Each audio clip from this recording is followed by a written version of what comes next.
Hey everyone, welcome back to another Jurassic World review. Today we're taking a look at the new Dino Trackers Danger Pack Austroraptor. For whatever reason, the Danger Pack figures since Wave 2 of Dominion have been an absolute pain in the ass to track down. I don't know what it is about this size class. They always seem like they're like the hardest figures to track down in like every series that Mattel comes out with. Some people were finding them at Rite Aids. Unfortunately for me, every Rite Aid within a 100-mile radius of me is permanently closed, but on the Facebook group, someone said that they were stocking in Best Buy. So I went there yesterday and they had a few on the shelves. Same thing with the Strike Attack figures. So if you're looking for those figures, either hit up your local Best Buy or a Rite Aid. I believe this is the first Danger Pack Dino Tracker I'm reviewing on the channel. But anyways, let's take a quick look at the packaging. Got the Jurassic World logo down here, blue and beta. It is from a desert environment. Dino Tracker logo is surprisingly down here, hidden mostly by the bubble. And on the back of the package, you'll get a picture of the other figures available in this assortment. We got the Brachiosaurus, Notosaurus. I forgot what the hell this one is, but when I was at my Best Buy yesterday, all they had was this one Austroraptor on the shelves. Maybe they'll restock the others because I really want to get that Notosaurus. So enough about the packaging. Let's crack this figure open and take a closer look. And here's the Austroraptor out of the packaging. Pretty weird looking dinosaur. It's actually a type of dromaeosaur, like Velociraptor and Utahraptor. Speaking of Utahraptor, Austroraptor was a very large dromaeosaur. They're like 16 to 20 feet long, close to Dakota Raptor, Utahraptor size. Had a very long, low skull. Almost looks like a Spinosaur, but, look at this figure. It does look, pretty close to what an Austroraptor would look like. And you would think it was from Australia, but it is actually from the late Cretaceous of Argentina. The coloration, I think it works good, especially since it's from a desert environment, on the Dino Tracker packaging. You get this, sandy yellow color for the main body, little orange on the head, above the eyes, and a brown stripe along the skull, neck, and torso region. And the arm is just painted, it's just cast in that dark brown plastic, just a cheap way for Mattel to, paint their figures. Other than that, the paint apps are really, really sparse in this figure, but that's what we expect now from most figures from Mattel lately. Now for some measurements, this figure is 7.5 inches long from the tip of the snout to the tip of the tail, or 19 centimeters, about 3 inches tall to the top of the head, or 7.6 centimeters. So Austroraptor is between 16 and 20 feet long, or 5 to 6 meters. So that puts this figure somewhere in the 125 to the 132 scale range. Now let's take a look at some of the finer details on this figure, starting with that really weird head. Austroraptor had a very long and low snout, especially compared to other dromaeosaurs, but it is really nicely done. Like I said, almost looks like a type of Spinosaurus skull. So let's zoom in a little bit closer. You can see the eyes painted orange with a black pupil. You do have some nice brown markings with some orange mixed in on that pattern. You have nice orange stripes on the top of the head. You can see the nostrils sculpted in right here, and then opening up the mouth. Teeth are painted that off-white color. Tongue is painted bright pink. Same thing with the gums. No paint on the roof of the mouth.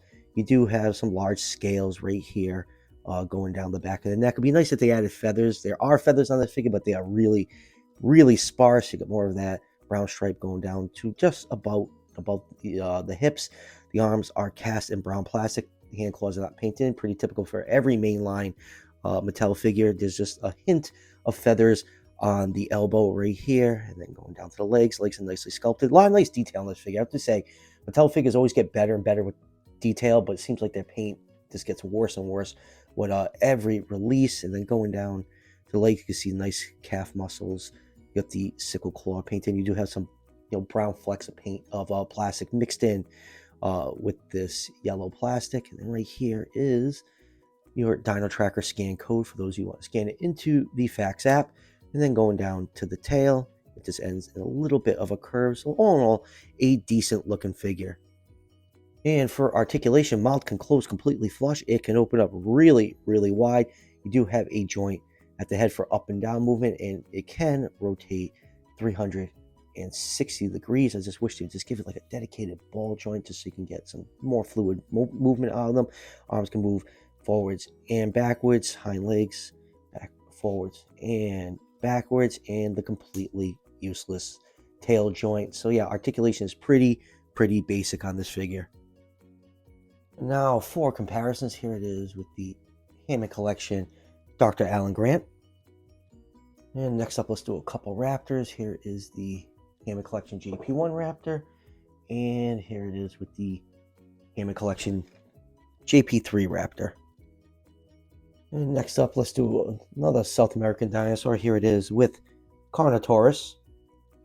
And next up, here it is with some of its fellow Dino Trackers, Diabloceratops and Sinotyrannus. And next up, here it is with the Hammond Collection Concavinator that does not want to stand. And lastly, here it is with the Hammond Collection T-Rex. So final thoughts on the Danger Pack Austroraptor. Pretty good figure. I actually quite like it. The paint apps are kind of sparse, but the sculpt, is pretty, close to what Austroraptor would look like. And I always love adding new species to my collection. I always enjoy Mattel's, artistic liberties with new species. So yeah, pretty decent figure.